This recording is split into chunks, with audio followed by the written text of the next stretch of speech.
Hello বন্ধুরা, welcome back to my channel. তো আজ আমরা স্টক মার্কেট এবং মিউচুয়াল ফান্ডের মধ্যে কী পার্থক্য আছে তা আলোচনা করব।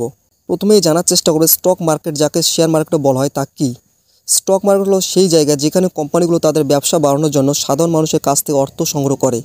যখন কোম্পানির টাকার প্রয়োজন হতো তখন কোম্পানির দুটি প্রধান উপায় আছে। প্রথমত লোন নেওয়া, যেমন ব্যাংক থেকে টাকা নেওয়া। দ্বিতীয়ত স্টক মার্কেটের মাধ্যমে অর্থ সংগ্রহ করা। যখন কোম্পানি স্টক মার্কেটের মাধ্যমে টাকা সংগ্রহ করে তখন তারা বিনিময়ে সাধারণ মানুষকে শেয়ার দেয়, অর্থাৎ কোম্পানি অংশদারিত্ব। শেয়ারের মাধ্যমে আপনি কোম্পানি একজন মালিক হয়ে যান। কোম্পানি ভালো পারফর্ম করলে আপনার শেয়ারের দাম বাড়ে, আর এর ফলে আপনার বিনিয়োগের মূল্য বাড়ে। এখন জানবো মিউচুয়াল ফান্ড কী। মিউচুয়াল ফান্ড হলো বিনিয়োগের একটি মাধ্যম যেখানে অনেক মানুষের কাছ থেকে অর্থ সংগ্রহ করা হয় এবং এক্সপার্ট ফান্ড ম্যানেজার সেই অর্থ নির্দিষ্ট লক্ষ্য অনুযায়ী বিভিন্ন জায়গায় বিনিয়োগ করেন, আর সেই বিনিয়োগ থেকে যা লাভ আসে তা সব বিনিয়োগকারীর মধ্যে ভাগ করে দেওয়া হয়। যদি আপনি ইকুইটি মিউচুয়াল ফান্ডে বিনিয়োগ করেন তাহলে আপনার টাকা স্টক মার্কেটে বিভিন্ন শেয়ারে বিনিয়োগ করা হয়। আর যদি আপনি ডেট মিউচুয়াল ফান্ডে বিনিয়োগ করেন তাহলে অর্থ সরকারি সিকিউরিটি, ডিবেঞ্চার ইত্যাদিতে বিনিয়োগ করা হয়।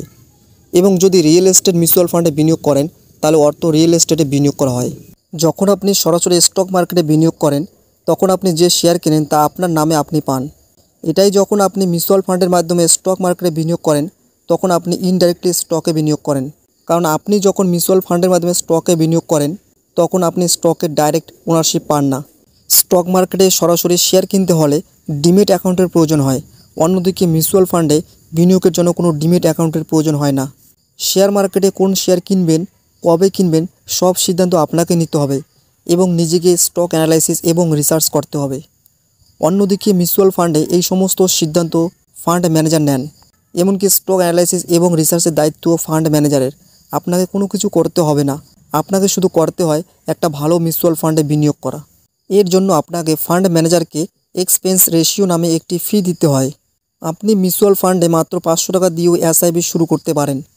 এসআইপি প্ল্যান মানে হলো প্রতি মাসে কিছু একটি অ্যামাউন্ট বিনিয়োগ করা। তো স্টক মার্কেটে ডাইরেক্ট বিনিয়োগ করলে আপনি শেয়ারের উপর সরাসরি মালিকানা পাবেন, কিন্তু এখানে রিস্ক বা ঝুঁকি থাকে। অন্যদিকে মিউচুয়াল ফান্ডে এক্সপার্ট ফান্ড ম্যানেজার দ্বারা পরিচালিত হয়, যার ফলে মিউচুয়াল ফান্ড আপনার ঝুঁকি কমাতে সাহায্য করে। তো বন্ধুরা, আজকের ভিডিওটিতে এতটুকুই। যদি ভিডিওটি ভালো লাগে তাহলে অবশ্যই একটি লাইক দিবেন এবং বিনিয়োগ সম্পর্কিত আরও তথ্য পেতে মানি এক্সপার্টকে সাবস্ক্রাইব করে আমাদের পাশে থাকুন।